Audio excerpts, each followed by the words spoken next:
Hey guys, tonight we begin with feudal Japan, the land of geishas who somehow get misidentified every 5 minutes, and monks who definitely did more than meditate.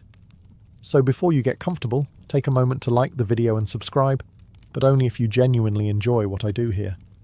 And let me know in the comments where you're tuning in from and what time it is for you. It's always fascinating to see who's joining us from around the world. Now dim the lights, maybe turn on a fan for that soft background hum, and let's ease into tonight's journey together. When the average person imagines a samurai, they picture a 6-foot-tall statue of discipline standing perfectly still under a cherry blossom tree while dramatic flute music plays in the background. The man never blinks, never sweats, never smiles. He simply breathes honor.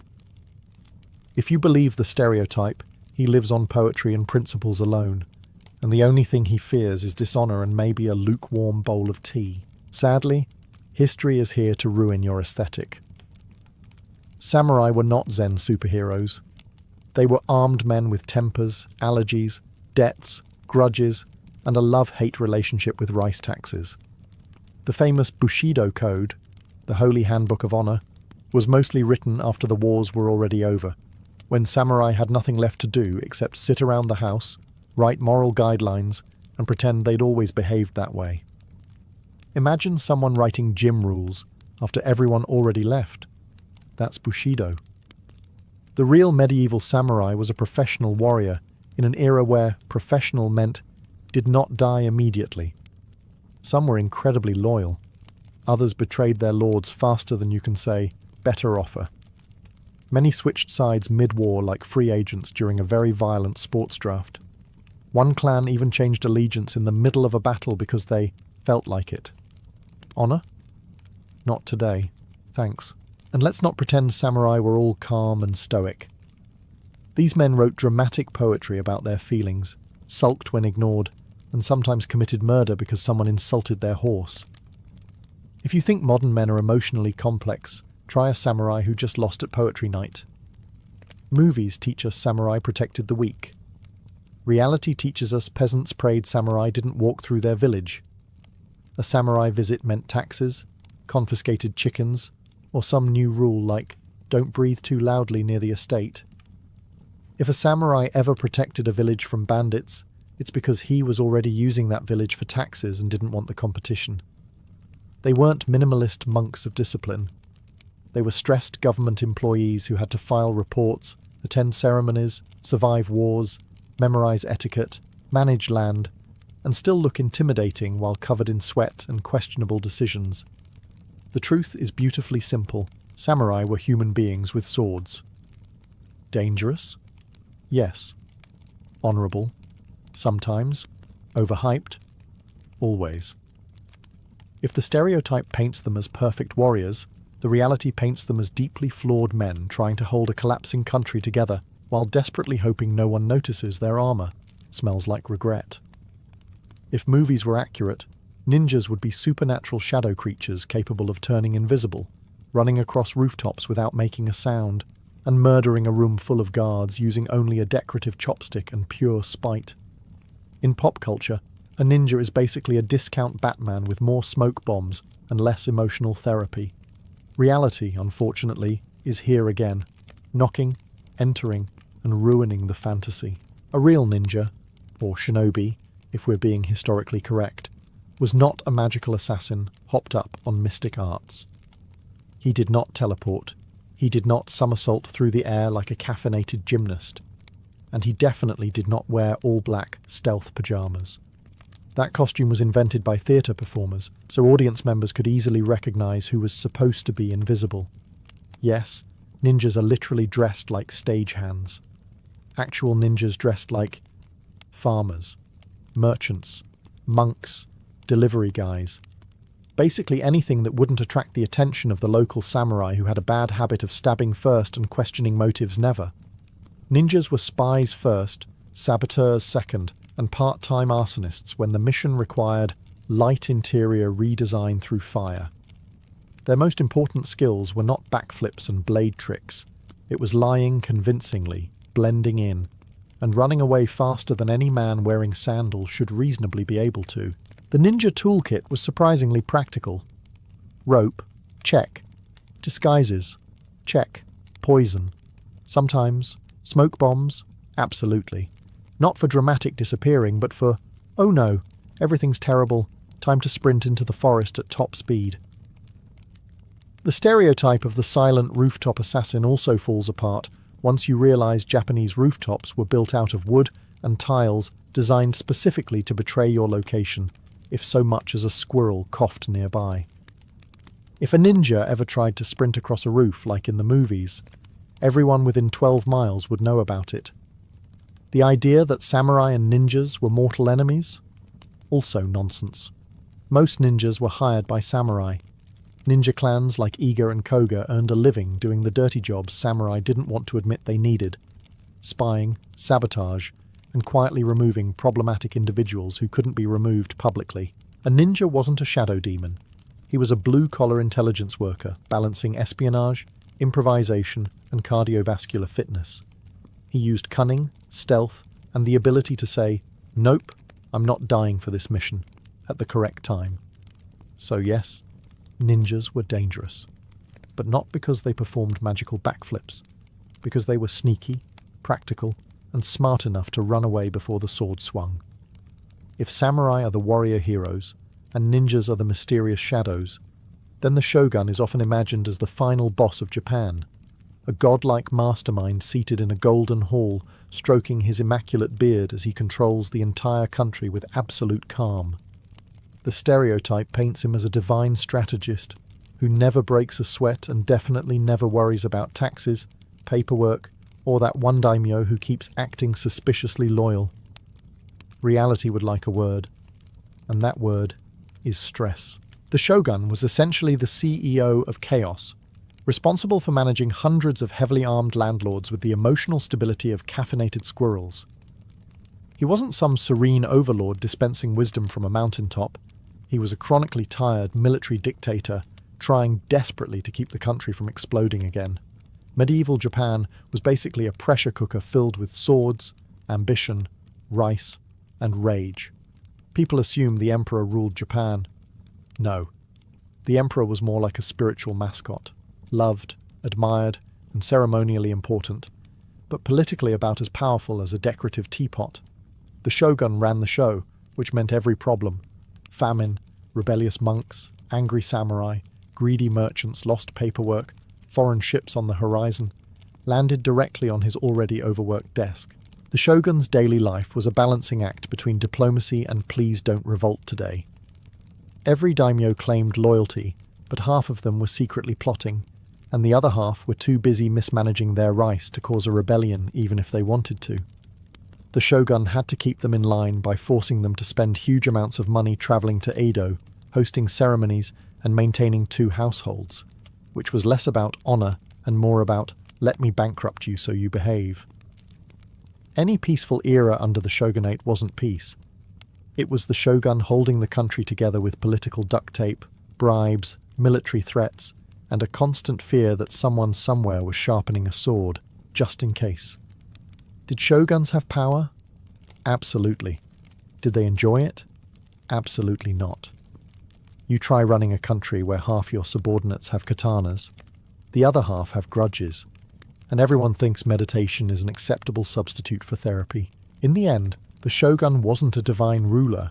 He was a man managing the world's most dangerous group project, and everyone else had a sword.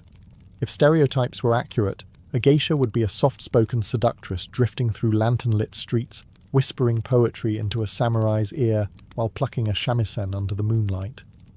In movies, she exists solely to look elegant, act mysterious, and break hearts for a living, like a human perfume advertisement with better hair. Reality would like to submit a politely furious correction. A geisha is not, and never was, a prostitute, not a courtesan, not a companion for hire, not a Japanese escort, not a samurai girlfriend, not even the Edo-era equivalent of that girl at the club who gives good eye contact. Geisha were, and still are, professional entertainers, highly trained in dance, music, social performance, conversation, etiquette, and emotional management. which, in a room full of samurai, was basically crisis negotiation. If samurai were the sword of Japan, geisha were the soundtrack, the ones who made the room feel expensive enough for everyone to pretend they weren't on the verge of political collapse. Training began young and was intense. A geisha in training, a maiko, wasn't learning flirtation. She was learning how to keep a wealthy daimyo's attention without encouraging any expectations he wasn't allowed to have. It was an art of balance. Charm without invitation, elegance without submission, presence without possession. Basically, I'm here to entertain you, not adopt you. Meanwhile, the stereotype confusion largely comes from Western visitors in the 19th century who, in true Western fashion, misunderstood absolutely everything. They saw women in elaborate kimono and thought, ah yes, clearly this is the sexy profession. These were the same visitors who thought chopsticks were small weapons, so accuracy was not their strong point. In reality, geisha were respected cultural figures. They weren't walking into tea houses to serve anyone except the atmosphere. They entertained with performance, conversation, and wit, something many samurai found more terrifying than an armed duel. Could a geisha fall in love? Yes, she was human, despite appearances suggesting otherwise. But that was personal, not professional. If a geisha accepted a romantic patron, it was negotiated, formal and slow. Less romance and more legal paperwork with feelings. So the stereotype of the seductive geisha exists because history got filtered through tourists who needed subtitles and had very active imaginations. The truth? Geisha were, and remain, artists. Disciplined, skilled, controlled. The living embodiment of grace under pressure. And absolutely none of that required taking their clothes off. If the geisha is the most misunderstood woman in Japan, the oiran is the reason why. Every time someone calls a geisha a prostitute, an oiran somewhere in the afterlife sighs loudly and says, "That was my job. Respect the resume." Unlike geisha, who were entertainers, oiran were elite courtesans, emphasis on elite. These weren't your dimly lit back-alley stereotypes. Oiran were closer to celebrities who also happened to work in the pleasure industry. They were the luxury edition, the if you have to ask, you can't afford it version of intimacy in the Edo period. Let's start with the outfits, because the stereotype usually begins there. An oiran dressed like a fashion designer dared them to wear everything at once. Towering platform sandals? Check. An entire cherry tree worth of ornaments in the hair? Check. Kimono so layered and heavy that walking required the balance and muscle control of an Olympic figure skater? Absolutely check. An oiran did not simply walk. She executed a ritualized slow-motion strut called the oiran dochu, which looked like a fashion parade mixed with a hostage situation. Men watched in awe as she glided by, partly because she was stunning, and partly because they weren't sure how she was still upright under 60 pounds of silk. But here's where people get it wrong. Being an oiran was not just about physical beauty. They were educated in poetry, calligraphy, etiquette, witty conversation, playing instruments, and mastering the art of flattering rich men without becoming emotionally attached to any of them. Basically, they were influencers before influencers, except with actual talent. Clients didn't buy time with them. They competed for it. An oiran didn't say yes to everyone. She picked patrons carefully, like a queen choosing her advisors, except with more incense and slightly higher emotional stakes. And then there's the big confusion. Geisha. The two crossed paths in the entertainment districts, which is why history becomes messy. But socially, culturally, financially, spiritually, and functionally, the roles were not the same. The oiran's world revolved around intimacy and status. The geisha's world revolved around art and performance. One sold charm, one sold atmosphere. People still mix them up, proving that confusion has a very long shelf life. Oiran were glamorous, powerful, and trapped at the same time, admired by those who could afford them and pitied by those who couldn't. They were icons of beauty and tragedy, wrapped in silk and expectation. but at least their hair looked incredible while doing it. In movies, the Ronin is the ultimate lone wolf, a mysterious swordsman wandering dusty roads, seeking revenge, justice, and maybe a poetic sunset. He speaks rarely, fights flawlessly, and maintains a level of calm that suggests he bathes in cold waterfalls every morning while contemplating destiny. Reality? Try unemployed samurai with bills, trauma, no benefits, and no HR department. A Ronin was simply a samurai who lost his lord. Whether because the lord died, was overthrown, fired him, or, in some cases, because the samurai himself resigned. Translation: he ran away and hoped no one noticed. The word literally means wave man, as in someone drifting aimlessly through society, like a leaf on water, or that friend who keeps switching careers every 6 months. The stereotype of the Ronin as a noble, stoic warrior is mostly romantic fiction, written centuries later by authors who didn't have to deal with unemployment. Actual Ronin struggled the same way modern jobless men do: identity crisis, poverty, and questionable side gigs. Many Ronin became wandering teachers, hoping someone wanted lessons in swordsmanship, etiquette, or how to survive an ego collapse. Others tried farm work, failed spectacularly, and returned to the road with even more depression. Some became mercenaries, some became bodyguards, and others became bandits. Because if you give a starving man a sword and no paycheck, the moral compass tends to wobble. The famous 47 Ronin myth didn't help. People treat it like the gold standard of honour, forgetting that most Ronin weren't planning noble vendettas. They were trying to figure out how to pay for their next bowl of noodles. The 47 happened to be famous because they achieved revenge, became legends, and then executed themselves, setting an unrealistic success metric for the rest of Ronin everywhere. Life on the road wasn't cinematic. It was dirty, dangerous, and lonely. Ronin couldn't simply knock on a daimyo's door and ask for work, especially when daimyo were already drowning in samurai with questionable loyalty. Many cities even banned Ronin from entering because heavily armed, emotionally unstable men turned out to be a public safety concern. And despite the cool stereotype, Ronin did not spend all day dueling. Most duels ended with someone injured, dead, or both, so the average Ronin preferred not to gamble his life on a sword fight unless absolutely necessary, or unless he was already at rock bottom, in which case death by dramatic duel was probably on the bucket list. The truth: Ronin were not mystical warriors. They were jobless samurai trying to survive feudal Japan's gig economy with a sword, a bad attitude, and whatever dignity they had left. If movies were to be believed, Ashigaru were the nameless, faceless soldiers whose only job was to run forward, scream loudly, and die immediately so the samurai hero can look dramatic standing alone.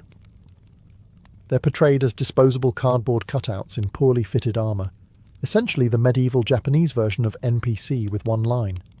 Reality, as usual, is far less flattering and far more heroic.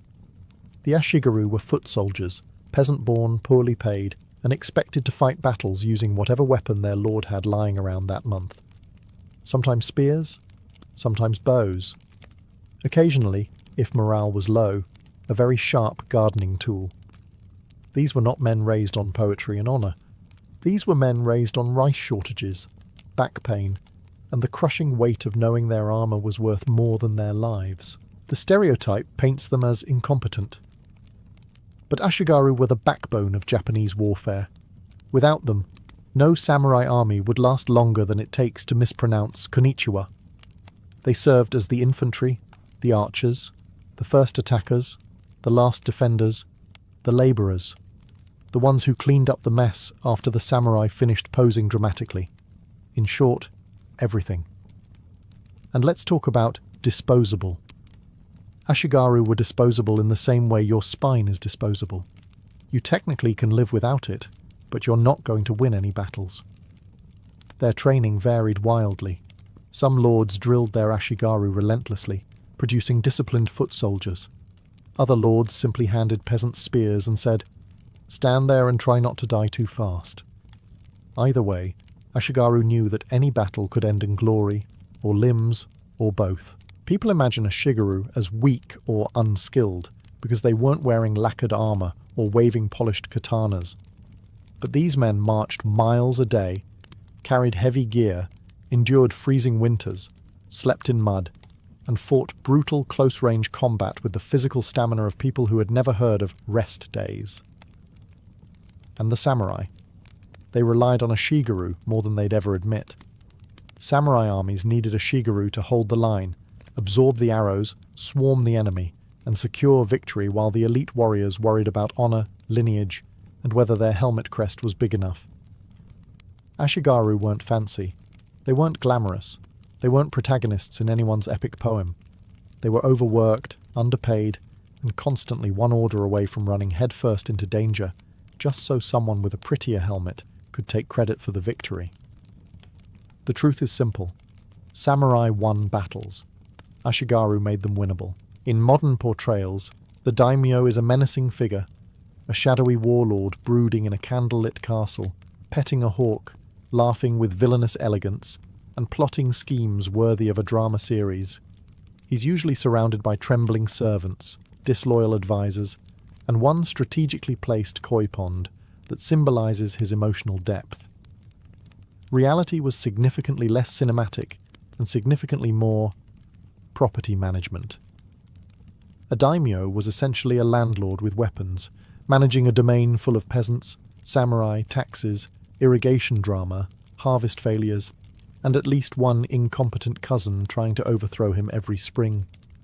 He wasn't plotting world domination. He was trying to keep the rice surplus above everyone riot's level. That was the true battlefield.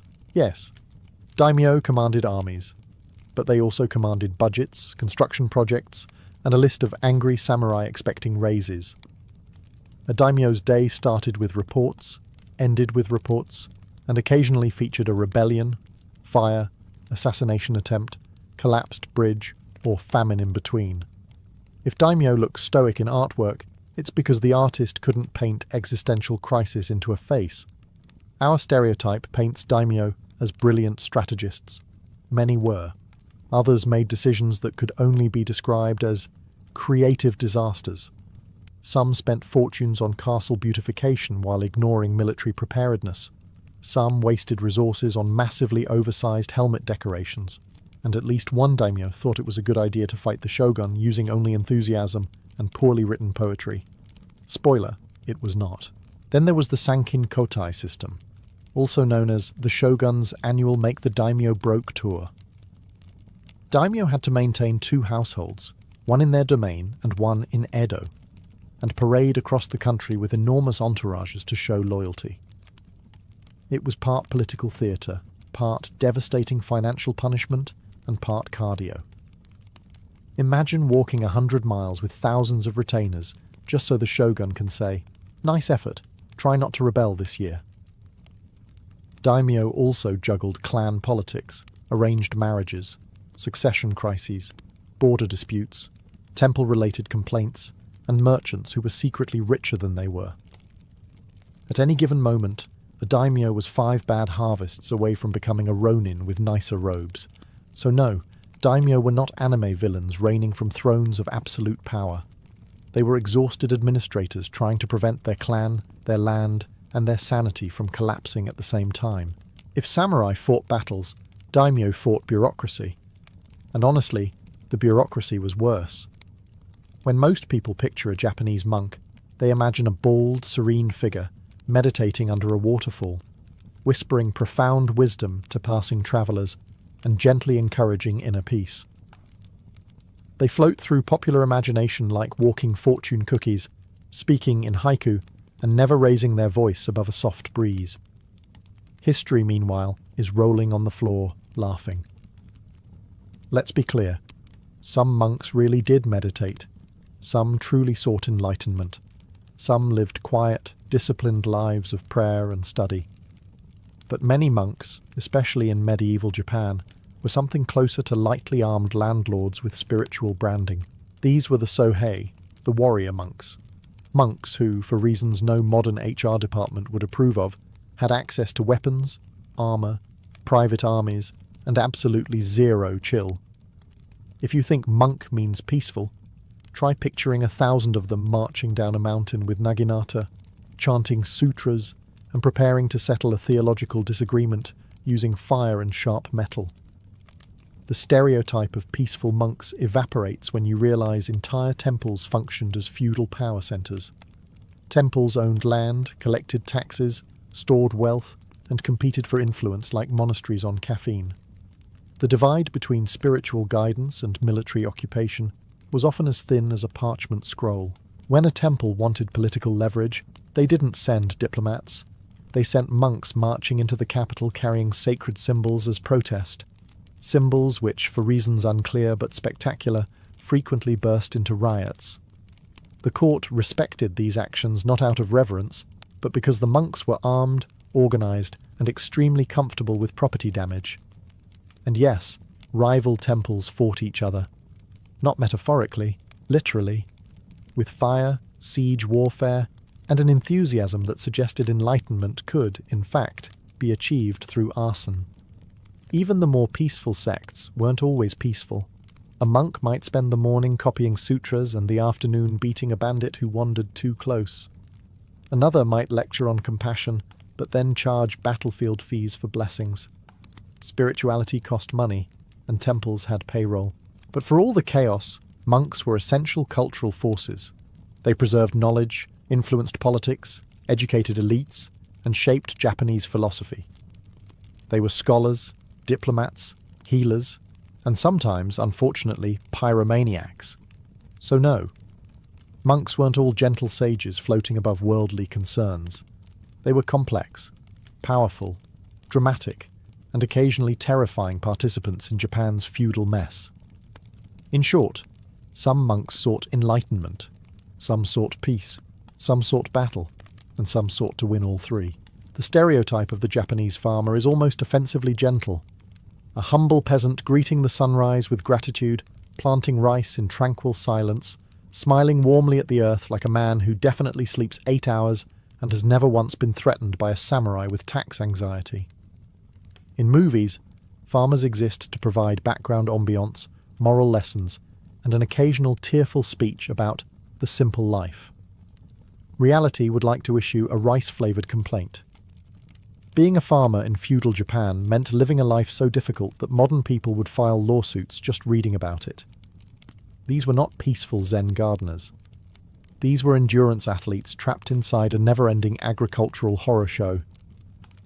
From dawn until the next dawn, farmers worked, planting, harvesting, repairing tools, repairing themselves, and praying the weather didn't ruin everything again. And let's talk about taxes, because samurai certainly did. Farmers were taxed in rice. Not money, not favours, rice, meaning their livelihood was literally taken away the moment it appeared. Samurai would roll into the village demanding their share, which usually translated to, all the rice we want, and also whatever you were hoping to eat this winter. If farmers looked calm in artwork, it's because the artist didn't have enough ink to draw their emotional turmoil. The stereotype says farmers were respected as the backbone of society. Reality says they were respected the same way a horse is respected, essential, hard-working, and constantly overburdened. Every year, farmers gambled their entire existence on forces outside their control. Floods, droughts, insects, typhoons, rice blight, bandits, taxation, fire, war, more war, and occasionally, samurai operating with the grace of a wrecking ball. A single bad harvest meant starvation.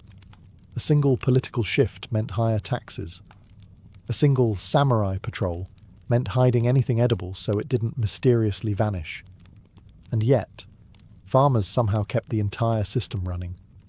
They built irrigation systems, rotated crops, maintained villages, raised families, hosted festivals they couldn't afford, and still managed to show up to battle when their lord needed militia support.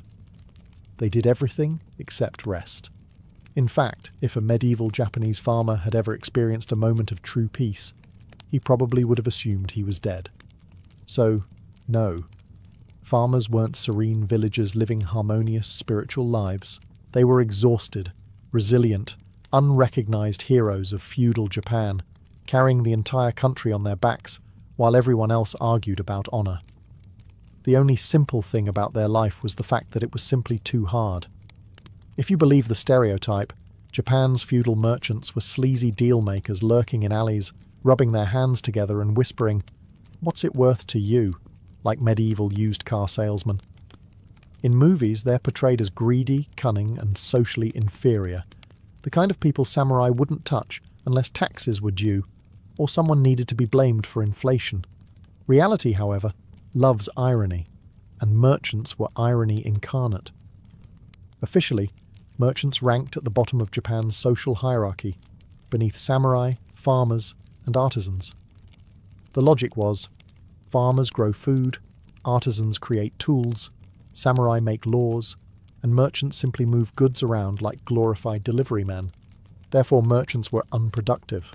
But while the samurai were writing poetry about honor and farmers were dying from overwork, merchants were quietly inventing capitalism.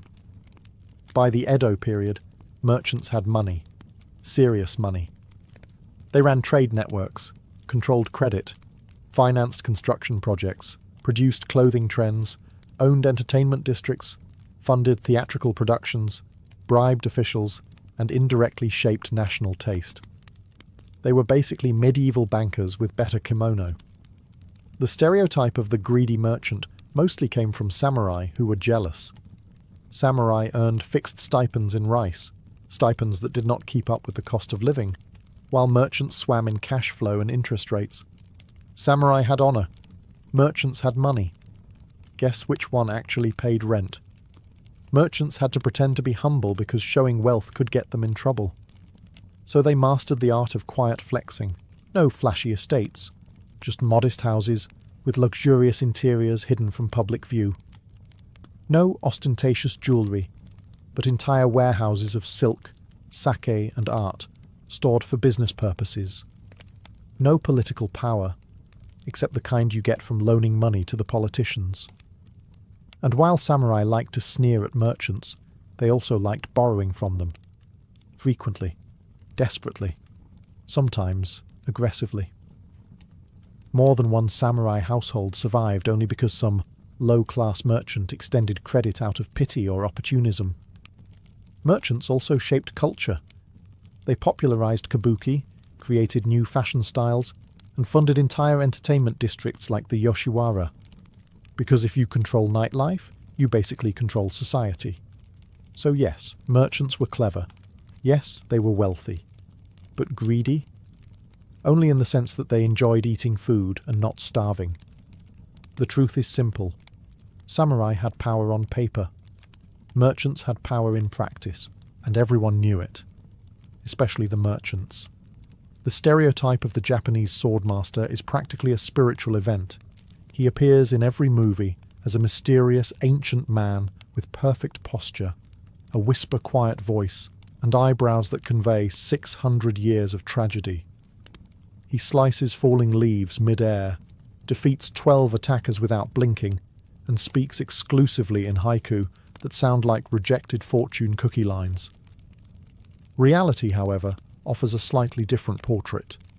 A tired, underpaid instructor trying to teach swordsmanship to teenagers who would rather be anywhere else. Let's begin with the obvious myth. The idea that swordmasters could slice through stone pillars, iron armour, or, on especially dramatic days, the viewer's suspension of disbelief. Actual swordmasters didn't perform supernatural feats. If a student asked them how to cut through steel, the master would likely reply, "With another piece of steel, idiot," before sending them to sweep the floor again. Swordmasters ran dojos, which were less mystical sanctuaries, and more like martial arts schools, with constant noise, questionable smells, and students who swung wooden swords like they were trying to swat flies. Most of a master's day consisted of correcting bad footwork, preventing students from injuring each other, and explaining for the 10th time why screaming louder does not make the sword sharper. The stereotype imagines sword masters spending their days training heroes. Reality says they spent their days training whoever paid the fee. Farmers, low-rank samurai, merchants' kids, bored adolescents, aspiring troublemakers. Anyone with a few coins could join.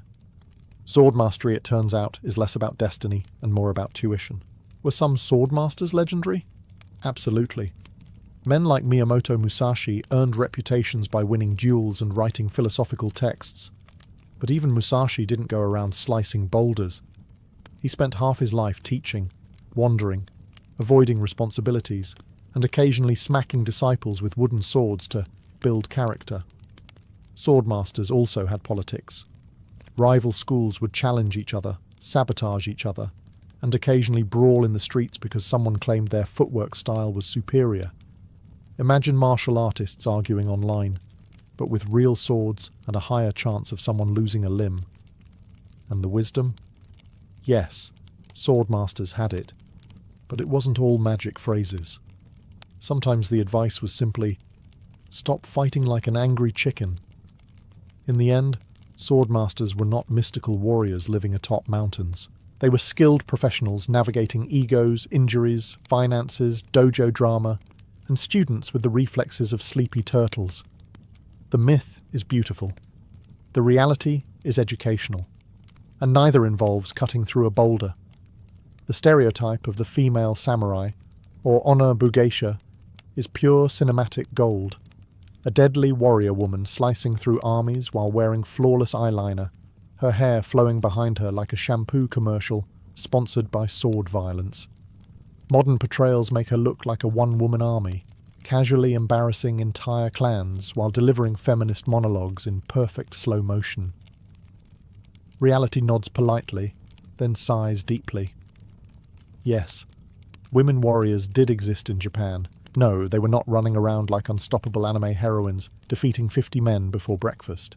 And definitely no, they did not fight in glamorous armor designed to show off their cheekbones. Most honor bugeisha were upper-class women trained to defend their households when their husbands, fathers, and every male relative had the bright idea to leave home for battle and take the entire village defense force with them.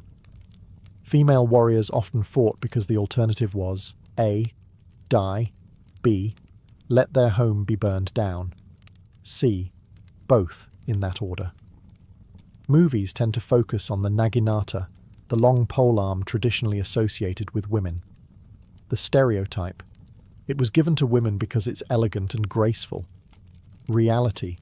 It allowed women to stab invaders from a safe and respectable distance. Nothing says equality like someone breaking into your house and you greeting him with a 6-foot blade. Were there legendary female warriors? Absolutely.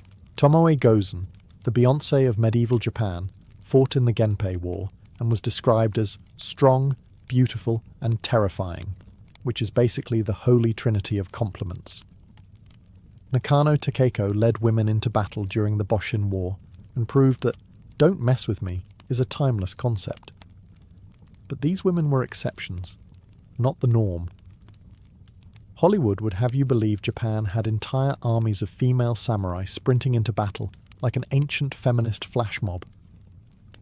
In truth, most women who fought did so during emergencies, sieges, rebellions, last stands, and domestic "oh no, the samurai are coming through the gate" moments.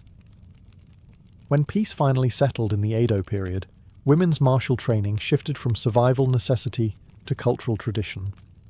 The naginata became the proper weapon for moral virtue, physical discipline, and showing your neighbours you were absolutely capable of ending an argument permanently. So no, female samurai were not fantasy warriors in swirling silk robes.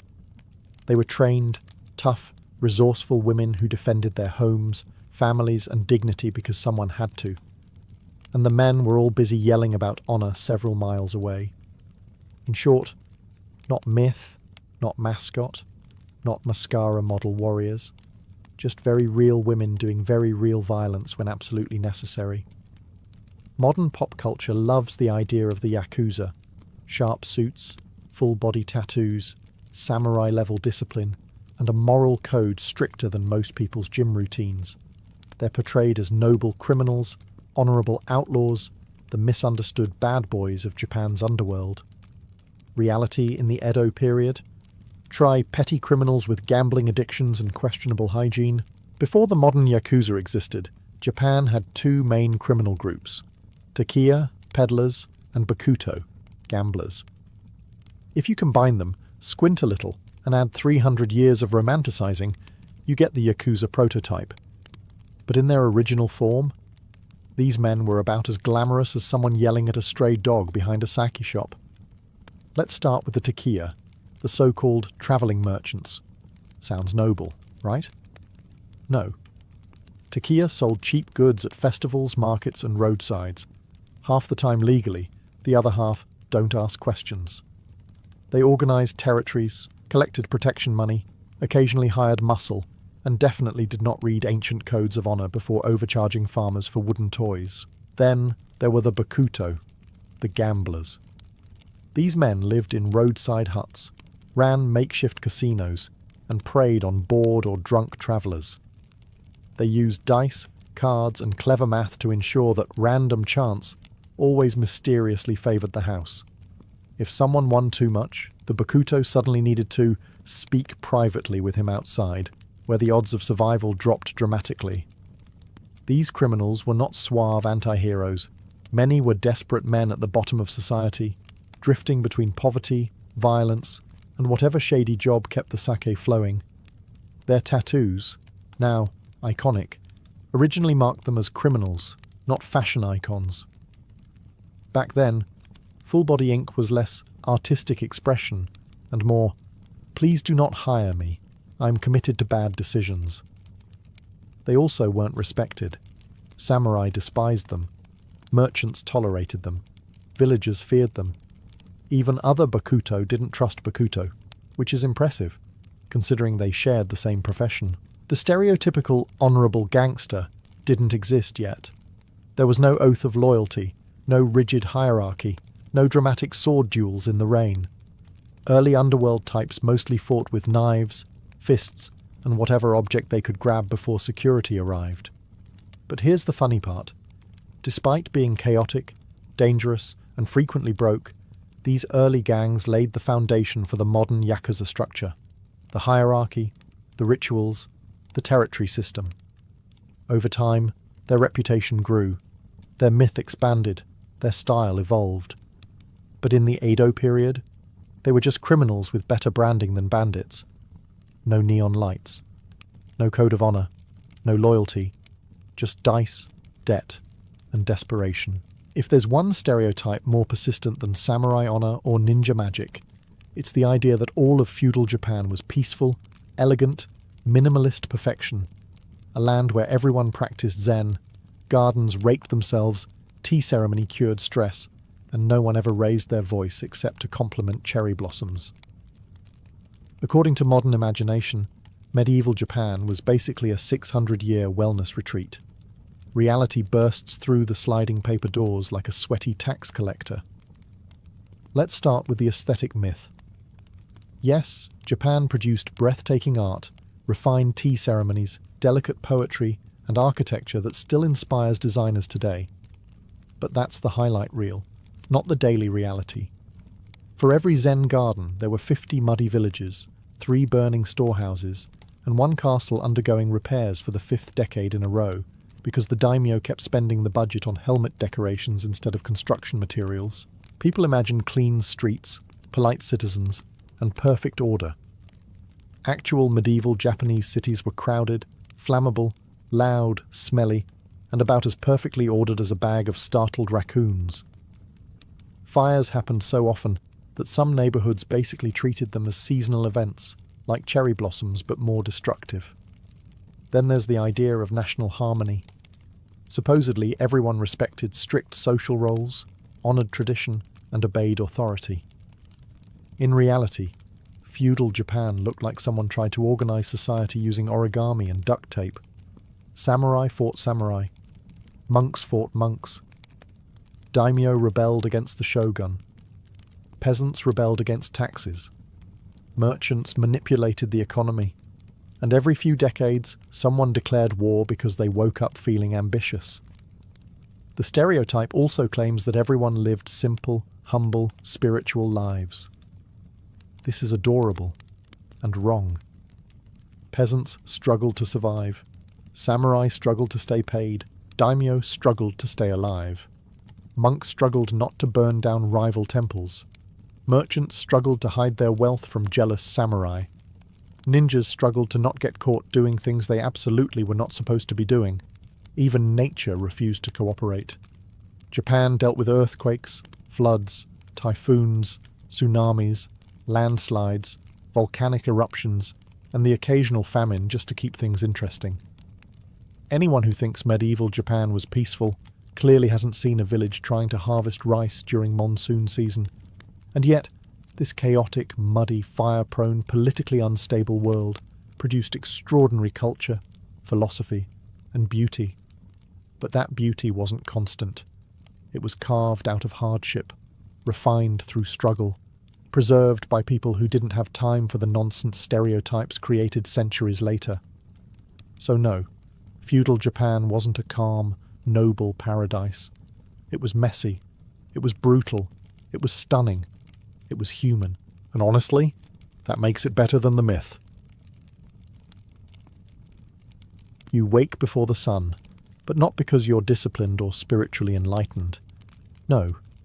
Medieval Paris simply refuses to let anyone sleep past daybreak.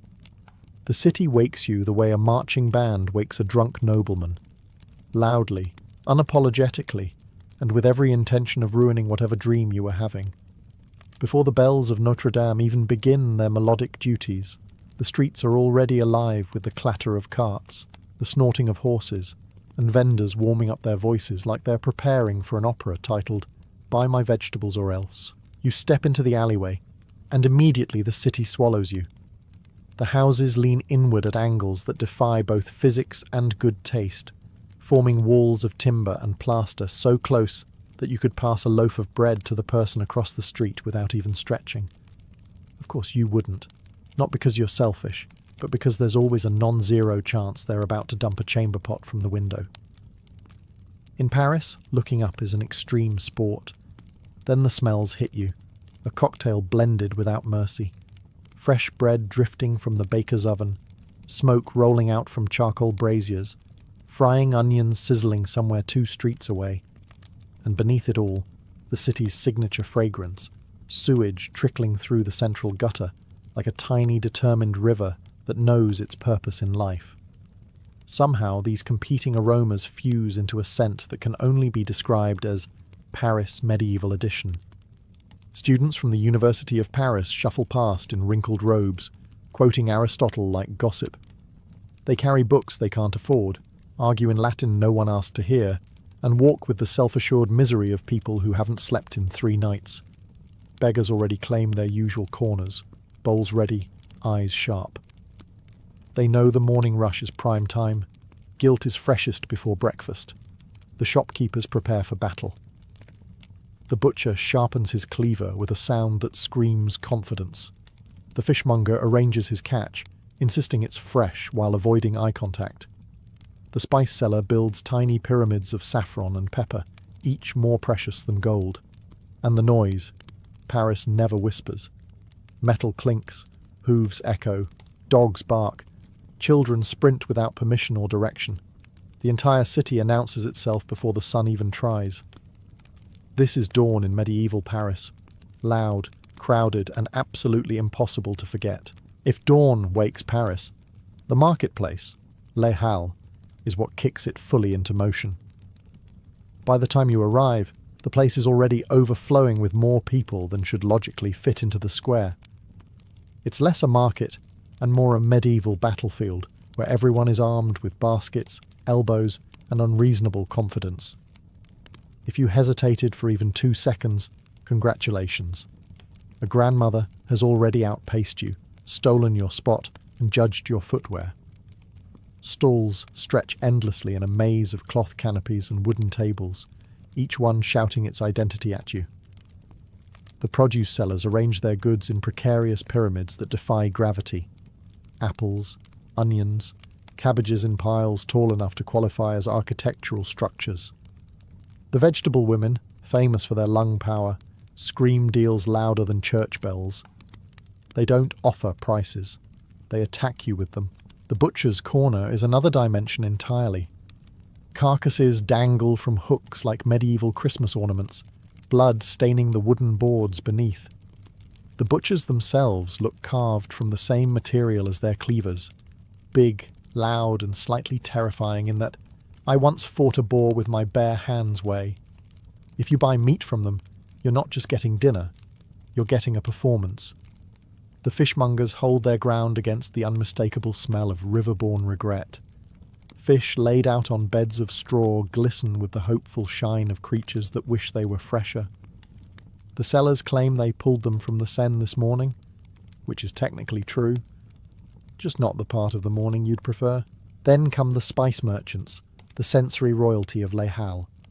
Their stalls burst with colour, bright saffron, deep cinnamon, crushed pepper so expensive it might as well be currency. They whisper prices instead of yelling, not out of politeness, but because spices cost too much to risk attracting thieves or curious children who sneeze uncontrollably. Weavers, woodworkers, basket makers and tinkers complete the ensemble. They hawk everything from sturdy boots to pots that rattle suspiciously. Students wander through with empty purses and hopeful eyes. Beggars track them like wolves sensing weakness. The soundscape is pure chaos. Bargaining, laughing, swearing, clattering metal, dogs fighting over a bone, merchants arguing about whose goods are freshest or whose morals are worst. This is the marketplace of medieval Paris, loud, sprawling, unpredictable, and the city's beating, beautiful mess of a heart. If the marketplace is the heart of Paris, then its streets are the city's bloodstream. Vast, unpredictable, and occasionally clogged with trouble. The moment you leave Les Halles and wander deeper into the urban maze, you meet the true masters of the streets, the beggars, the hustlers, and the self-appointed entrepreneurs whose business model involves taking your money without paperwork. Beggars occupy every strategic point like seasoned military commanders. They know exactly which corners yield the most coins, which church doors attract the soft-hearted, and which taverns produce drunk nobles willing to donate out of guilt or impaired judgment. Some beggars tap into drama, fake limps, impressive sighs, and monologues worthy of a Parisian theatre. Others rely on volume. If you don't give them a coin, they'll politely remind you, loudly, repeatedly, and with the persistence of a medieval alarm clock. Then there are the children, orphans mostly. They operate in packs, fast and clever, darting under elbows and through crowds like tiny, determined foxes. They'll snatch a loaf of bread from a distracted baker or lift a coin pouch from a belt before you even feel the weight shift. If you catch one, congratulations. The rest of the pack has already stolen something else while you were celebrating. Not everyone on the street is desperate, though. Some are just shady. Nightmen, for example, take away the city's waste and have the audacity to charge for it. They walk with the swagger of men who know no one wants their job, but everyone needs them.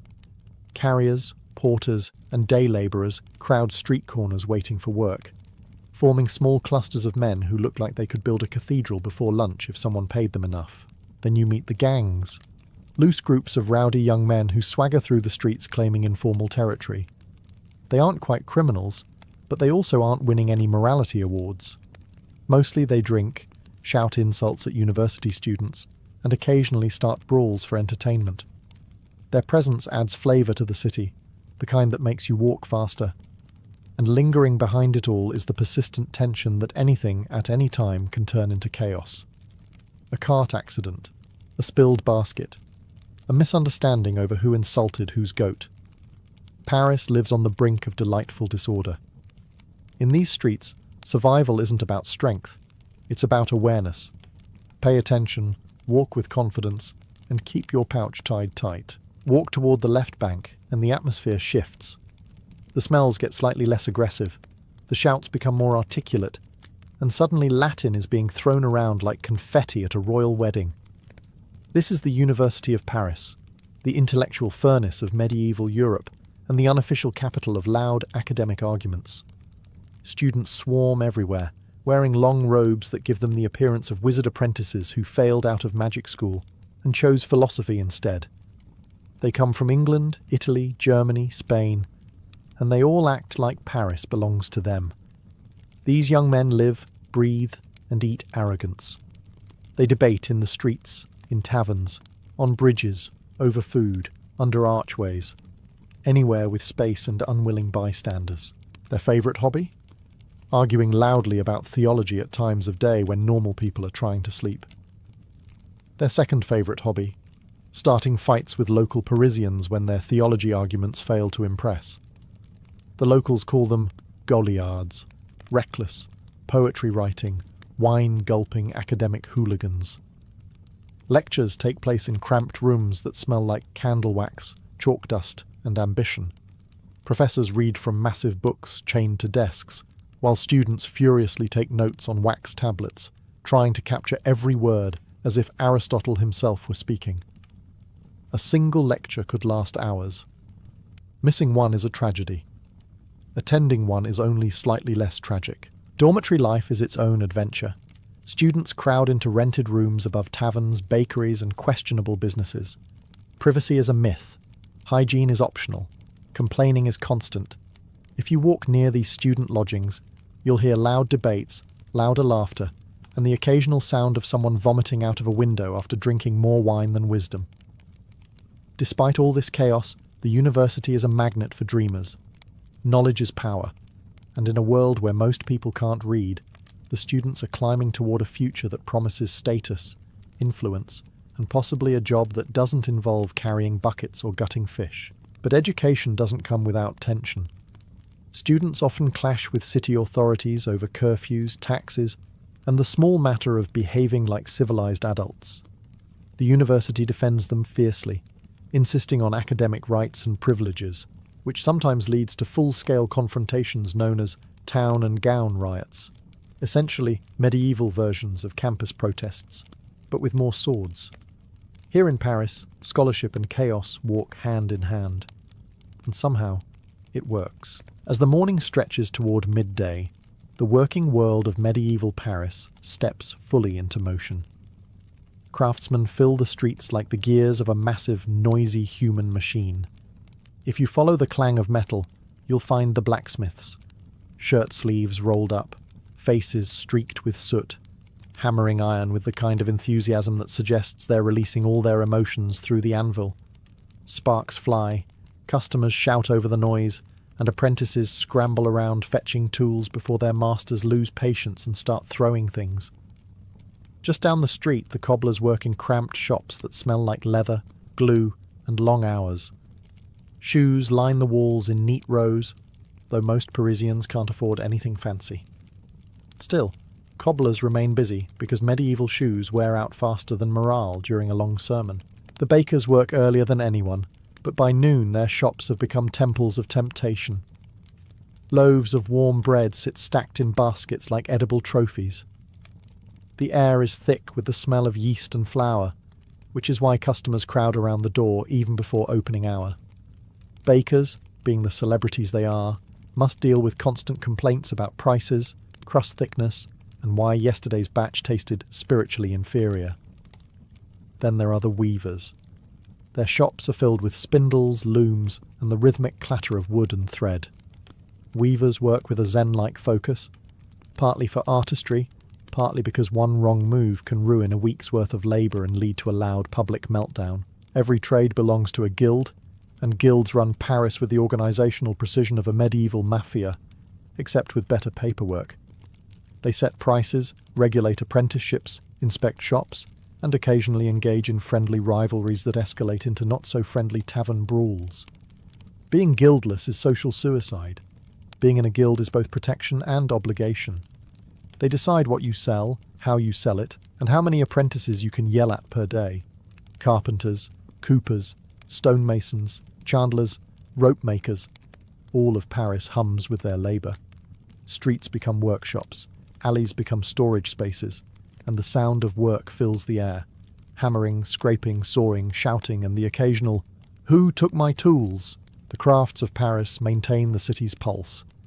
Every object, every shoe, tool, candle, barrel, cloak, bowl, and beam comes from hands hardened by years of training.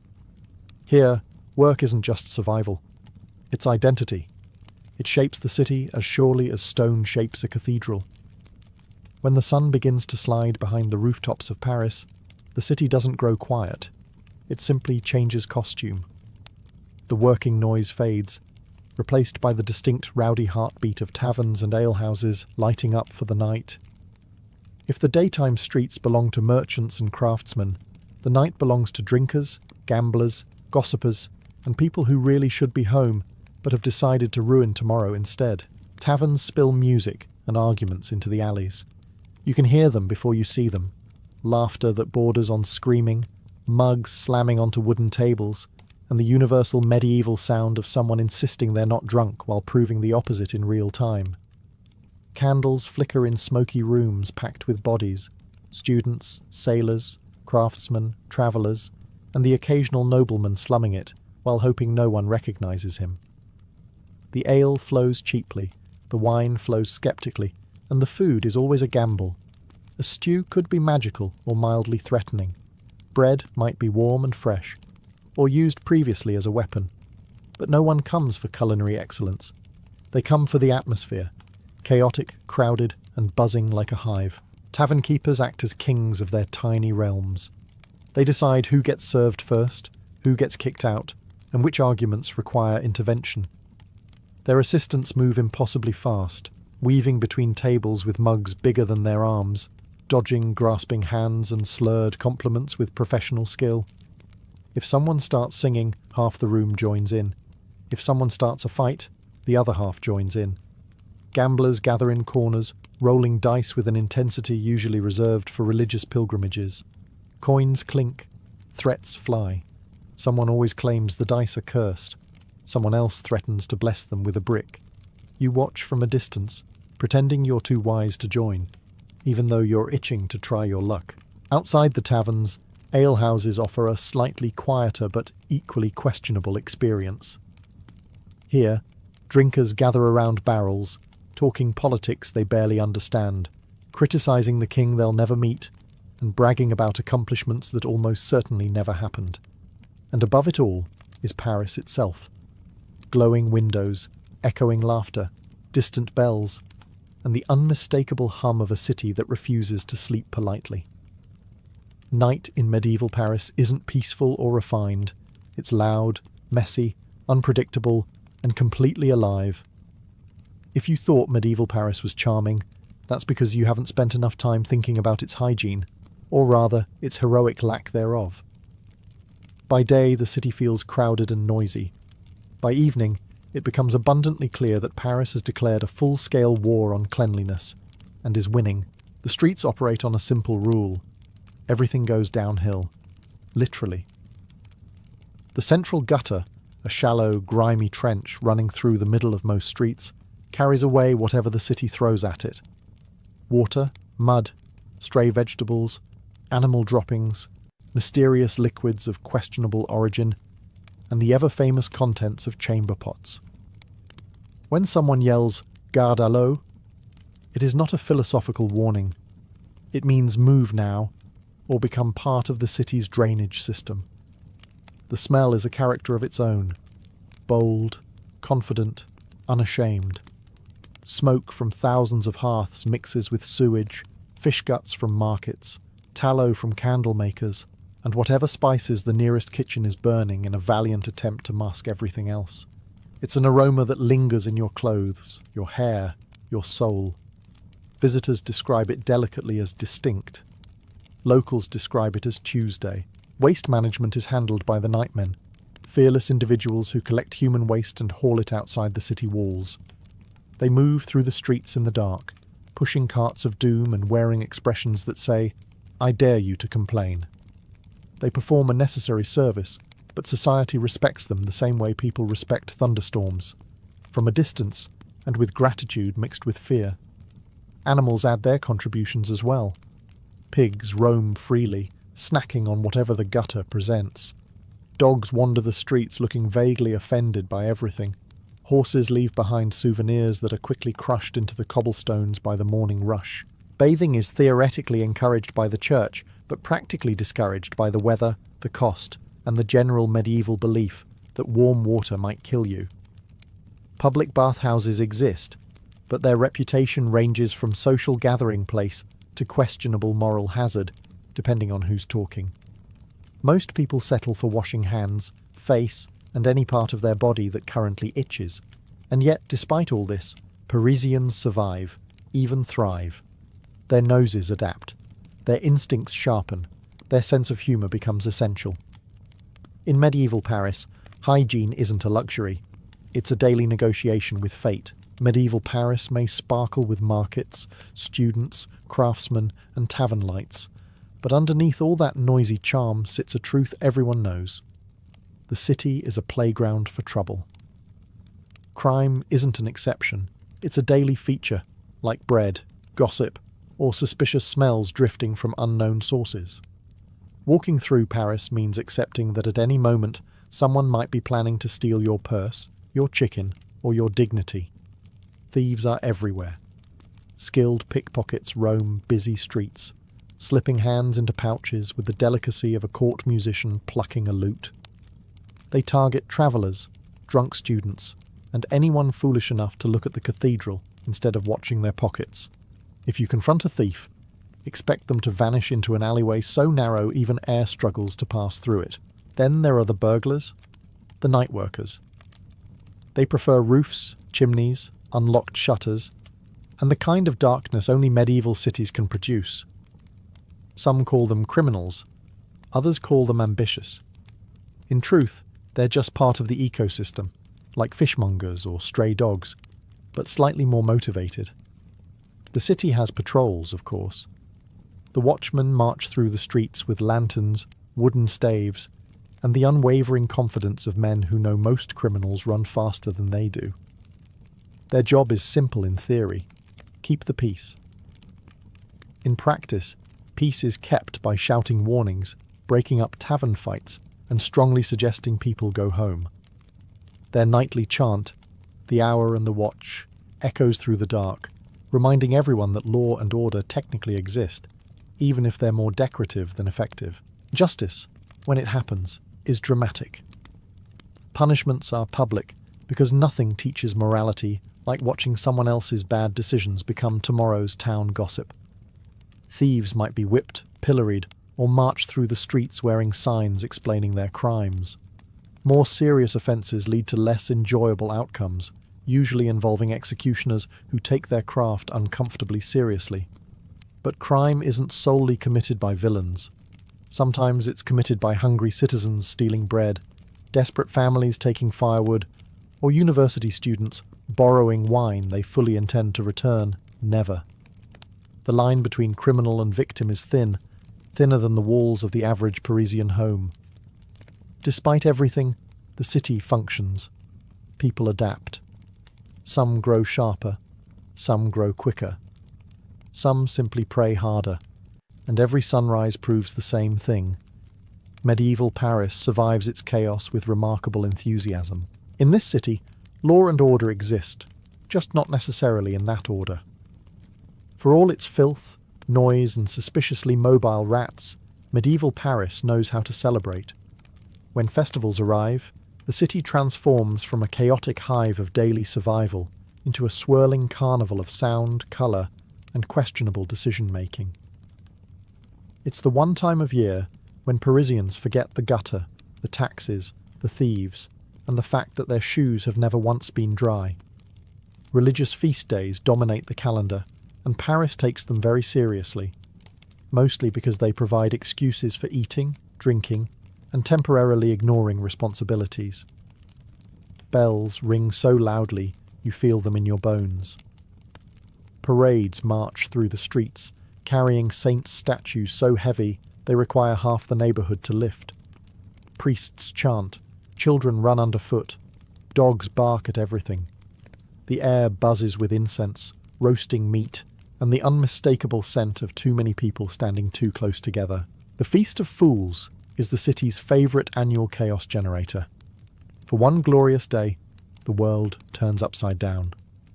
A mock king is elected, usually someone extremely unqualified, like a drunk mason or a student with a talent for shouting. People wear masks, dance wildly, and play pranks with suspicious enthusiasm. It's the closest the medieval world comes to comedy night. Tournaments and fairs bring thrills of their own. Knights in glittering armour clash in jousts that draw massive crowds, though most spectators secretly hope for dramatic wipeouts rather than graceful displays of skill. Vendors sell everything from roasted nuts to miracle cures that definitely won't cure anything but might taste interesting. Jugglers, acrobats and musicians perform in the streets, turning Paris into a medieval talent show. And always, always, there is music. Flutes, drums, fiddles and voices merge into a soundtrack that weaves through the city like a living thing. Even the grumpiest baker or the sternest guildmaster finds themselves tapping a foot or humming along. Faith anchors it all. Grand churches fill with worshippers seeking forgiveness, guidance, or simply a warm place to sit.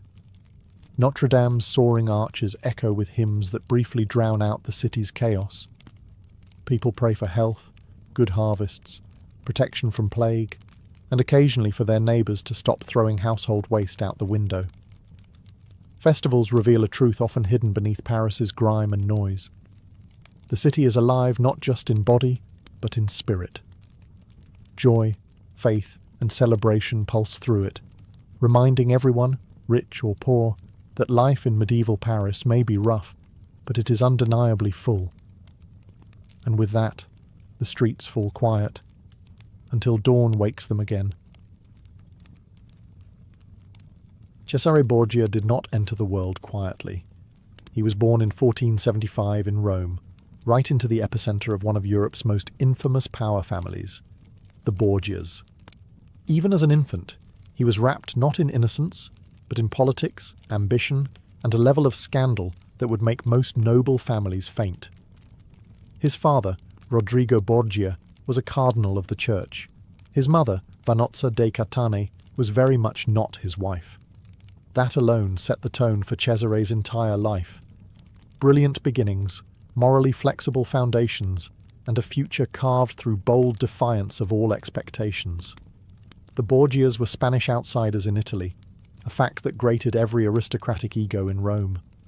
But Rodrigo, Cesare's father, compensated with charm, money, strategy, and the type of political maneuvering that could intimidate a fox.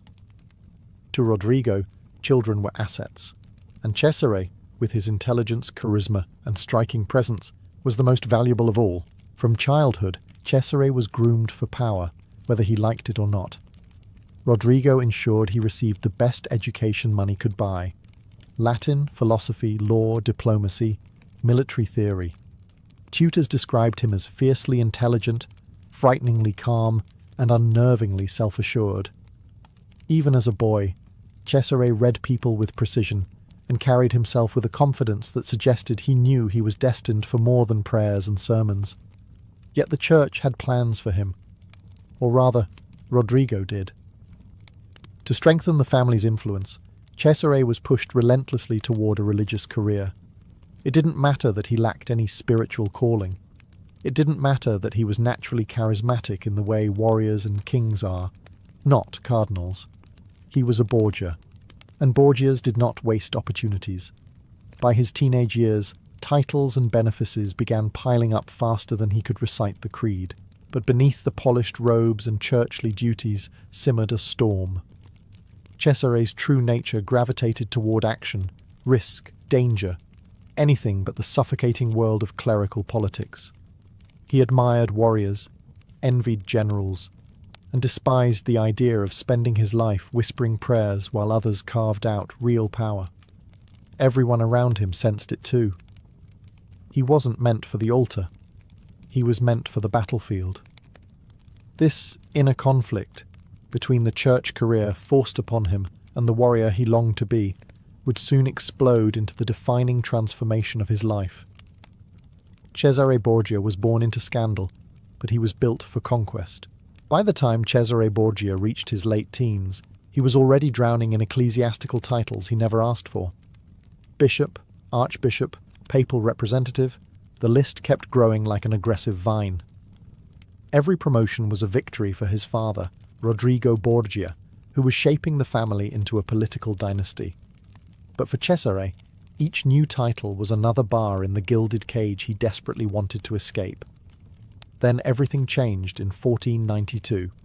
Rodrigo Borgia became Pope Alexander VI, a triumph for the family, a disaster for anyone who thought the papacy was about piety, and the beginning of a new phase for Cesare.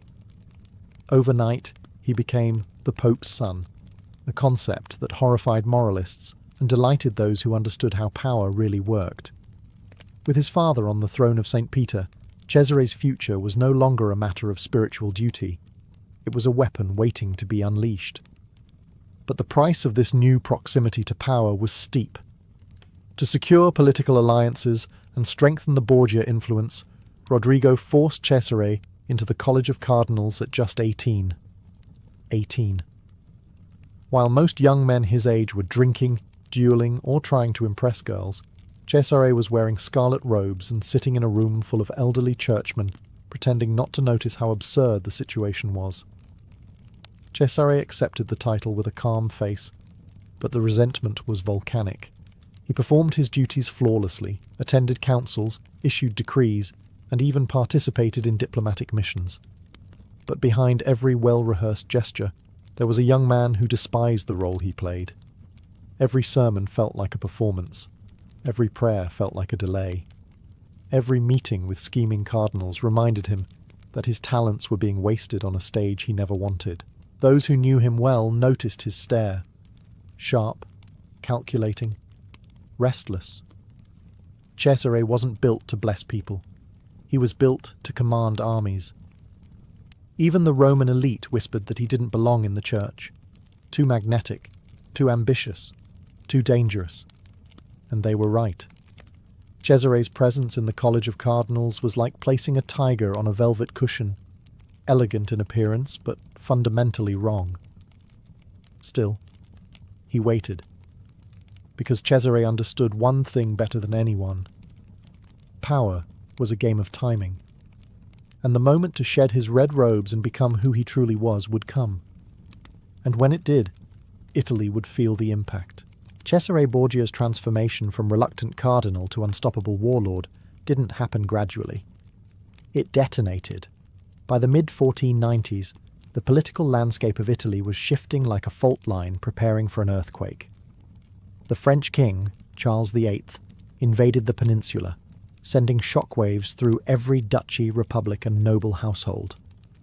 Where others panicked, Cesare saw opportunity. He had been waiting years, trapped in scarlet robes, pretending to be the churchman he never wanted to become. The invasion created cracks in the political order, and Cesare recognized them instantly. Every collapsing alliance, every frightened noble, every shifting loyalty was a chance for him to break free. The final catalyst arrived in 1498. Cesare did something almost unthinkable for a cardinal. He resigned. Officially, he requested release from his vows. Unofficially, he kicked down the door of his destiny. Pope Alexander VI granted the request, not because he thought it was holy, but because he understood the raw potential his son possessed. Cesare would be wasted behind an altar, but on the battlefield, he could build an empire, and he intended to. To transition from cardinal to commander, Cesare needed legitimacy. He found it through a politically brilliant marriage alliance. The French king, now Louis XII, agreed to support Cesare in exchange for papal approval of his own marital situation. It was a beautifully shameless trade, very Borgia in spirit. With French blessing secured, Cesare became Duke of Valentinois, adopting the name the world soon learned to fear. Il Valentino. Then came the transformation. Cesare discarded church garments and embraced armor like he had been waiting his entire life. He trained with soldiers, studied battle tactics, recruited mercenaries, and built a personal force loyal not to the church, not to Rome, but to him alone. His charisma drew men in. His ruthlessness ensured they stayed in line. Observers were stunned by how quickly the shift happened. One year, he was a cardinal gliding through ceremonies. The next, he was a warrior leading troops into danger without hesitation. This wasn't reinvention. It was revelation. The real Cesare had finally emerged. Italy watched with a mixture of fascination and terror. A former cardinal had become a rising warlord, and everyone knew what that meant. Cesare Borgia was about to carve his own state out of the fractured heart of Italy, and no one was safe. Once free from his cardinal's robes, Cesare Borgia wasted no time acting on his true ambitions. With papal backing and French military support, he set his sights on the Romagna, a patchwork of semi-independent cities in central Italy, ruled by petty tyrants, mercenaries, and aging nobles who still thought power was inherited rather than seized. Cesare had no such delusions. The campaign began in 1499, and it wasn't just about conquest, it was about message. Cesare wasn't marching like a feudal lord claiming tribute. He advanced like a modern strategist, combining diplomacy, intimidation, and sheer violence to dismantle decades of entrenched rule. One by one, cities like Imola, Forlì, Faenza, and Rimini fell under his banner. Not because he had the largest army, but because he had the sharpest mind and the coldest will. He used fear like currency. When lords resisted, he made examples of them. When cities surrendered, he offered them a better deal. Stability under his rule, enforced by soldiers who obeyed orders with terrifying efficiency. His military style was fast, professional, and calculated. No unnecessary cruelty, but no mercy for disobedience. But Cesare wasn't just conquering land. He was creating a state. He didn't loot. He organized. He installed governors, reformed taxes, and demanded order. Where chaos once reigned, he imposed structure. Even his enemies admitted the Romagna was safer under him than it had been in decades. Still, his control was built on tension. Cesare's enemies weren't just on the battlefield. They were in every corridor of power, especially the Vatican. Nobles feared him. Cardinals despised him. The Orsini and Colonna families, Rome's mafia in robes, plotted against him constantly. But Cesare didn't flinch. He moved through alliances and betrayals like a man walking through smoke, unaffected, always calculating his next move. Perhaps the most shocking part of his campaign was how modern it felt. He used spies, propaganda, forged letters, and even psychological warfare. He didn't just fight battles, he preempted them. By 1501, Cesare had turned a fragmented wasteland into a functioning principality. He was no longer just the Pope's son. He was Il Valentino, Duke of the Romagna, master of his own carved-out kingdom. But Italy was still watching, and many weren't clapping. They were sharpening their knives. Because Cesare Borgia had created something dangerous, a central Italy ruled not by tradition or title, but by will. His will. Conquering territory was one thing, keeping it was another. Cesare Borgia understood that ruling Italy required more than swords and banners. It required absolute loyalty. And since absolute loyalty didn't exist in Renaissance politics, he created it through fear, brilliance, charm, and when necessary, removal. Cesare's power rested on three pillars: his army, his spies, and his ability to predict betrayal before it happened. He learned quickly that Italian mercenaries were as loyal as cats, affectionate at dinner, murderous by morning. So he hired the best and watched them closely. His commanders included hardened captains like Ramiro de Lorqua, Michelotto Corella, and the infamous condottiero Vitellozzo Vitelli. But Cesare never forgot the key rule of Renaissance warfare. Mercenaries smile right before stabbing you. To protect himself, he built a spy network that rivaled princely courts. Letters were intercepted, messengers paid off, and whispers from taverns found their way to Cesare's ears within hours. He rewarded informants generously, and punished traitors with theatrical precision. His reputation grew. Cesare does not forgive betrayal. Cesare anticipates it. The Romagna's nobles hated him for this. They resented his reforms, feared his discipline, and loathed the idea of a Borgia ruling over them. So they conspired, constantly, stupidly, and often with the same energy as people who had not been paying attention. In 1502, several of these lords formed the Magione conspiracy, believing Cesare was too distracted to notice. He noticed. At first, he played along, pretending diplomacy, offering smiles and handshakes while quietly preparing their downfall. Cesare understood that killing a conspiracy too early only creates new conspirators. Instead, he let the traitors gather confidence, then cornered them with military force and political sleight of hand. What followed became legendary. Cesare invited several conspirators to a peace meeting in Senegalia. They accepted, believing they had trapped him.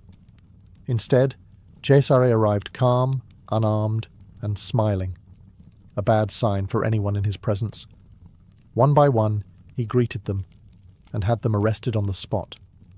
Some were executed immediately. Others were strangled later by Michelotto, Cesare's cold-blooded enforcer whose loyalty was unquestioned and unsettling. The message was crystal clear. Cesare Borgia did not merely punish treason, he orchestrated it, exposed it, and destroyed it in ways that made future betrayal feel suicidal. By the early 1500s, Cesare had become something rare in Italy, a ruler feared, respected, and obeyed. But every force of nature, no matter how strong, eventually meets a storm. Cesare Borgia's rise cannot be understood without his partnership with the one man as ambitious as he was, his father, Pope Alexander VI. Together, they formed one of the most formidable and feared power duos in Renaissance history. Rome had seen ruthless popes, but never a father-son tandem reshaping Italy like pieces on a chessboard. Alexander provided legitimacy, money, and political authority. Cesare provided strategy, muscle, and a charisma so sharp it bordered on weaponized charm. Their relationship was not tender, but efficient. Two brilliant minds operating with a shared goal: to build a Borgia dynasty in an Italy fractured by petty rulers and endless wars. While other popes hid behind ceremony, Alexander acted like a secular monarch. He granted Cesare cardinalships, dukedoms, lands, and armies. He used papal excommunications like tactical bombs, removing enemies from God's favour whenever politically convenient. Every papal bull he signed was another step in Cesare's expansion, and Cesare, in return, turned Rome into a command centre. He installed captains throughout the Romagna, enforced order with terrifying efficiency, and sent reports to his father that read more like military communiques than spiritual updates. Together, they raised money through taxes, alliances, marriages, bribes, and occasionally, creative adjustments to church finances. Their enemies called them corrupt, immoral, unholy. Their allies called them geniuses. Cesare called them obstacles or assets. Nothing in between. The Roman elite trembled. Cardinals watched their words. Noble families like the Orsini and Colonna plotted but hesitated, knowing Cesare's spies operated even inside their palaces. Diplomats from France, Spain, and Venice observed this father-son engine with fascination. No one had ever seen a papal household function like a military headquarters. Yet for all their power, tensions simmered. Cesare was growing independent. He wanted to rule as a prince, not as a papal instrument. He pushed for more land, more autonomy, more personal authority. Alexander, proud but wary, understood that Cesare's ambition was a wildfire, useful for burning enemies, dangerous when uncontrolled. But neither father nor son anticipated the fragile foundation beneath their empire. Their power depended heavily on Alexander's life. As long as he lived, Cesare's state-building machine had unstoppable momentum. Every conquest, every alliance, every political miracle Cesare achieved depended on one thing: the Pope must not die. And in Renaissance Italy, that was never guaranteed. In 1503, Cesare Borgia stood at the peak of his power. His armies controlled the Romagna. His enemies were dead, scattered, or pretending to be his friends. His reforms were reshaping central Italy into a functioning state. He was feared, admired, and studied, even by Niccolò Machiavelli, who observed him closely and took notes like a man watching a living blueprint for political dominance. And then it happened, the one event that could shatter everything. Pope Alexander VI, Cesare's father, fell violently ill in August 1503. Rome whispered rumours immediately: poison, malaria, bad wine, divine punishment. The truth remains debated, but the outcome was unmistakable. Within days, the powerful pope was dying, and with him, the foundation of the entire Borgia Empire. Cesare rushed to his father's side, but he was sick as well, struck by the same fever. Some believed they had both been poisoned. Others suspected the summer air around the Vatican was drenched with disease. Regardless of the cause, Cesare was bedridden, barely able to stand, while the most crucial political moment of his life unfolded. On August 18th, Pope Alexander VI died. For most of Italy, this was liberation. For Cesare, it was disaster. The Pope had been his shield, his engine, his legitimizer. Without Alexander, Cesare's authority evaporated like smoke in the August heat. Rome erupted into chaos. Cardinals scrambled to undo Borgia influence. Rival families armed themselves. Exiled enemies emerged from shadows like wolves sensing a wounded lion. Cesare, still weak from illness, could barely lift a sword, let alone defend his hard-won territories. His enemies knew it. The Orsini, the Colonna, Venice, Florence, everyone who had ever feared him suddenly found courage. To make matters worse, a conclave was forming. The next pope would either solidify Cesare's legacy or destroy everything he built. Cesare, staggering and fevered, tried to influence the vote, still fighting with the stubborn will of a man refusing to accept fate. But illness forced him to withdraw from Rome at the worst possible moment. The Borgias had spent years bending the papacy to their will. Now it slipped out of their hands in a matter of hours. Alexander's death didn't just weaken Cesare, it decapitated his entire empire. And the vultures were already circling overhead. Cesare had built his state on brilliance, violence, and charisma. But even he could not outmaneuver death itself. With Alexander VI dead, and Cesare still half-crippled by fever, the vultures of Italy didn't just circle, they dove. Overnight, Cesare went from the most feared warlord in central Italy to a man standing on collapsing ground. His enemies didn't wait for him to recover. They moved fast, each one eager to tear away a piece of his hard-won dominion. The first blow came from the College of Cardinals. The same men who once bowed to him now pretended they had never heard the name Borgia. The conclave to elect a new pope became a battlefield, with every faction scheming to ensure Cesare's destruction. He poured what strength he had into backing Cardinal Piccolomini, who briefly became Pope Pius III, and briefly is generous. Pius reigned for less than a month, dying before he had the chance to secure Cesare's future. Then came the next conclave. Cesare backed Giuliano della Rovere, not because they were friends, they hated each other, but because della Rovere had promised safety. Cesare gambled on necessity, and della Rovere was elected as Pope Julius II. The moment he secured the throne, he honoured their agreement for exactly 5 minutes. Then he turned on Cesare with biblical enthusiasm. Cesare was stripped of titles. His officials were removed. His territories were declared returned to the Holy See. Julius unleashed every political and military enemy Cesare had ever humiliated. The Romagna, once united under his rule, splintered overnight as towns defected, mercenary captains swapped sides, and rival families re-emerged like mould in a damp cellar. Cesare, still weakened, tried to salvage what he could. He negotiated. He threatened. He wrote letters with the intensity of a drowning man punching through waves.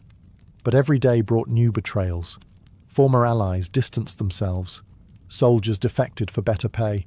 Nobles proclaimed loyalty to the church, a polite way of saying, "We prefer living." Rome itself became hostile territory.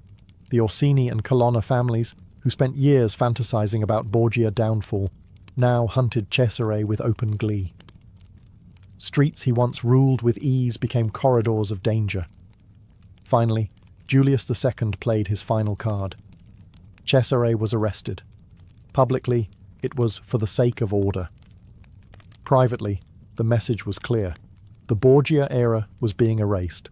Cesare Borgia, the man who once reshaped Italy by sheer force of will, now found himself betrayed, cornered, and stripped of everything. And yet, his story wasn't finished.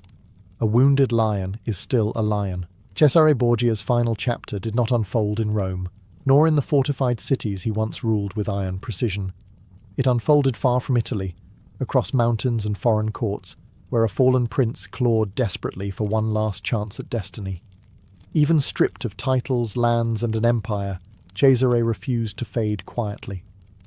His ambition, like a flame denied oxygen, burned hotter in its final moments. After Pope Julius II imprisoned him, Cesare was sent to Spain, a political gift to King Ferdinand of Aragon, who had never trusted the Borgias.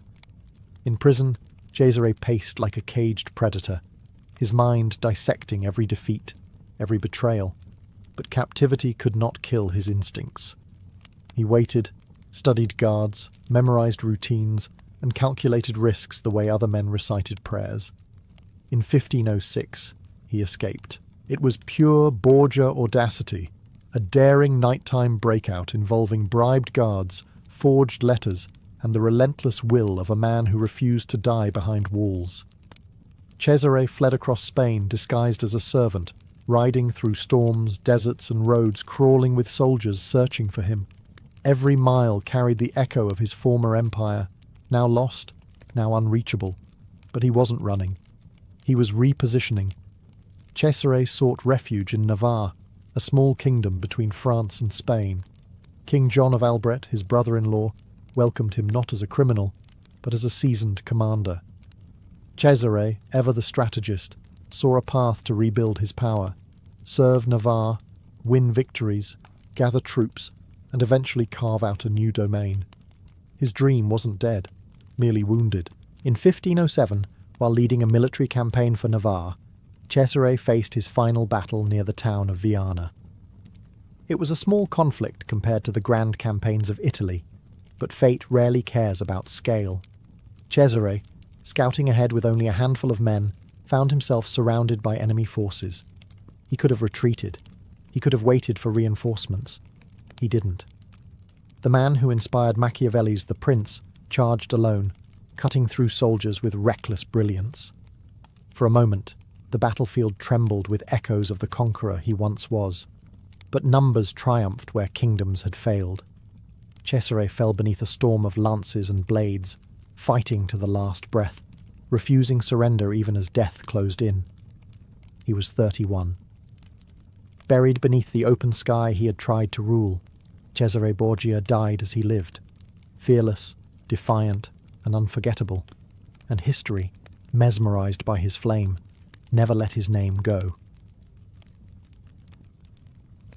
The story of the Varangian Guard begins not in Byzantium, but in the cold, thunderous world of the north, a land of fjords, longships, and warriors raised on sagas instead of sermons. These men were not born into quiet lives. They grew up listening to the crash of waves, the howl of the wind, and the tales of ancestors who carved their names into the world through axe, oath, and courage. By the 10th century, these Norse adventurers had begun drifting eastward, following rivers that cut through dense forests and sprawling Slavic lands. They traded, raided, farmed when necessary, drank when possible, and fought always. These were the Varangians, a word that meant sworn companion, or those who commit to a vow. They served as merchants, mercenaries, and wandering swords looking for a place where their skill meant more than their birth. That place turned out to be Constantinople. The Byzantine Empire, magnificent and brittle, was constantly threatened by enemies from every direction. Emperors needed bodyguards who were loyal not to plotting nobles, not to corrupt generals, but to them alone. And so the emperors looked north, toward the men the Rus princes used as elite warriors, men who fought like storms and died with a smile if gold and honour accompanied them. When the first groups of Varangians arrived in the imperial capital, Constantinople took notice. These warriors were taller than most Byzantines, broad-shouldered, pale-haired, and armed with two-handed axes capable of splitting shields, and occasionally people, in a single downward stroke. They made an impression simply by walking through a marketplace. To the emperors, they were perfect. Foreign enough to avoid local politics, loyal enough when paid well, and terrifying enough to discourage rebellions. In 988, Emperor Basil II officially formed them into a permanent unit, the Varangian Guard. For the Northmen, it was a paradise of opportunity. They traded wooden halls for marble palaces, cold rain for Mediterranean sunlight, and local chieftains for the most powerful ruler in the Christian world. Here they could earn wealth, reputation, and glory beyond anything available at home.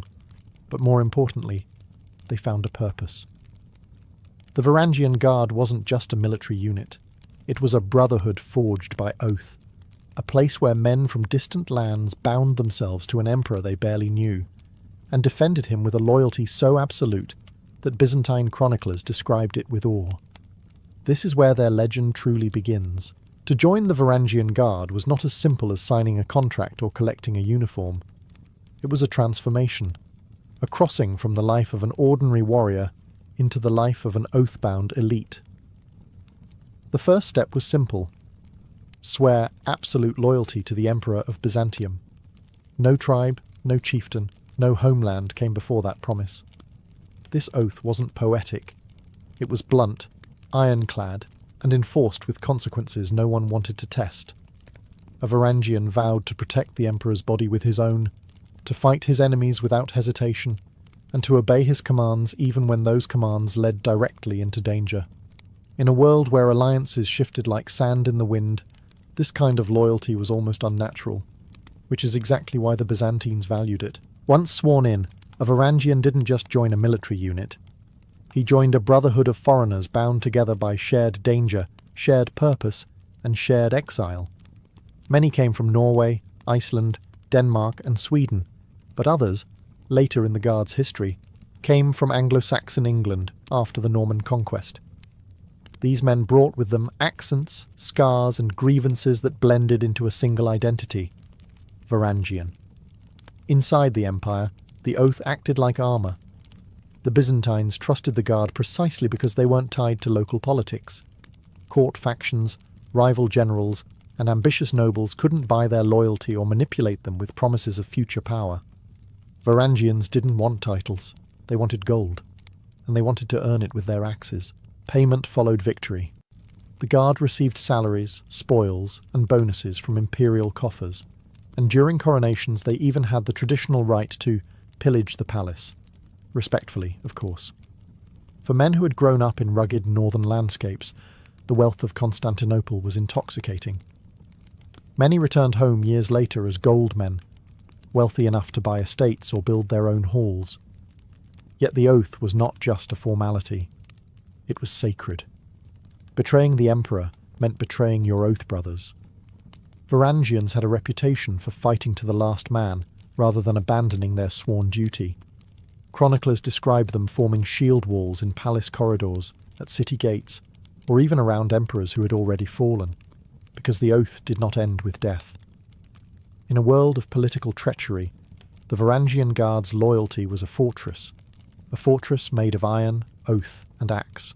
The Varangian Guard earned their reputation not through ceremony or prestige, but through the simple fact that they were terrifying in battle. Their weapon of choice, the massive two-handed Danish axe, was not subtle. It was not decorative. It was not polite. It was a tool designed to break formations, split shields, and turn armoured knights into unpleasant historical footnotes. The Byzantines had never seen anything like it. Most imperial soldiers carried spears, swords, or bows. Effective, disciplined, elegant. But when the Varangians arrived, they brought the northern philosophy of war. Hit the enemy so hard that his grandchildren feel it. The axes they wielded were nearly as tall as the men carrying them, blades wide enough to bite through helmets, shafts sturdy enough to absorb the shock of smashing into steel or bone. In the hands of an ordinary soldier, the weapon was impractical. In the hands of a Varangian, it became a force of nature. Their fighting style was unlike anything in the Mediterranean. Where Byzantines preferred formations and tactics, Varangians fought with controlled fury. Not berserk rage. That was for amateurs. The Guard was trained to channel northern aggression with Byzantine discipline. They fought in coordinated lines, unleashing devastating downward strikes that shattered shields and sent entire ranks backward. Enemies learned very quickly. Do not stand in front of a Varangian charge. Do not stand behind it either. But it wasn't just the axes. Varangians also carried swords, shields, and occasionally spears. Their armour combined Byzantine craftsmanship with northern toughness. Chainmail over padded gambesons, helmets reinforced with nasal guards, cloaks wrapped tight to shield against wind and arrows. The mix gave them durability without sacrificing mobility. Training was relentless. New recruits drilled daily in the palace barracks, learning Byzantine formations and battle protocols. Veterans taught them how to swing the great axe efficiently, how to rotate their shoulders to generate maximum force, and how to keep balance during chaotic clashes. Mistakes were corrected with bruises. Lessons were written in sweat. By the time a warrior completed training, he wasn't just a foreigner with a big axe. He was a polished weapon, a hybrid of Viking ferocity and Byzantine precision. This combination made the Varangian Guard the Emperor's shock troops. When a battle began to fail, when enemy lines needed to be broken, when the Empire's fate hung by a thread, the Emperor would give a single order: send in the Varangians, and the enemy would pray. Serving in the Varangian Guard didn't just mean fighting battles. It meant living inside the beating heart of the Byzantine Empire, the great palace of Constantinople, and becoming part of its sacred rituals. Here, the Guard wasn't merely a military unit. It was the Emperor's living wall, a barrier of oath-bound giants standing between the ruler and the chaos of the outside world. Each day began with ceremony. Varangians lined palace corridors, helmets gleaming, axes resting upright like symbols of divine authority. Whenever the Emperor moved, the Guard formed a protective corridor around him. Byzantine courtiers described the sight with a mix of awe and fear. Towering foreigners with fair hair, pale eyes, and broad shoulders, dressed in polished mail and carrying axes that looked far too large to be purely ceremonial. The message was clear. To reach the Emperor, you must first get past them. Their presence became essential to imperial ritual. During coronations, the Varangians guarded the Hagia Sophia and escorted the Emperor to the throne, their axes raised in salute. At imperial banquets, they stood behind the ruler's seat like immovable statues, watching the room with the calm suspicion of men who had seen far too many poisoning attempts. This wasn't paranoia, it was tradition. The Varangians also served during diplomatic receptions, acting as visual proof that the Emperor commanded the loyalty of the fiercest warriors on earth. Ambassadors from Europe, Arabia, and Asia often wrote about their sheer size and intimidating silence. One Western visitor famously observed that the Varangians stood like carved pillars, each one able to cut a man in two, should the Emperor desire it. But palace service wasn't all ceremony. It demanded discipline. Varangians rotated guard shifts, maintained strict cleanliness standards, and kept their weapons polished to mirror shine. Their barracks were within the palace complex itself, giving them immediate access to the Emperor at any hour. This proximity formed a unique bond. While other soldiers served commanders, the Varangians served the man. Their loyalty was personal, not political, a rare thing in the Byzantine world, where intrigue was a national sport. And yet, even here, their northern roots showed. They carved their names into palace walls, especially in the upper galleries of Hagia Sophia, leaving runic graffiti declaring, "Thorvald was here." Halfdan carved these runes. These marks still survive today,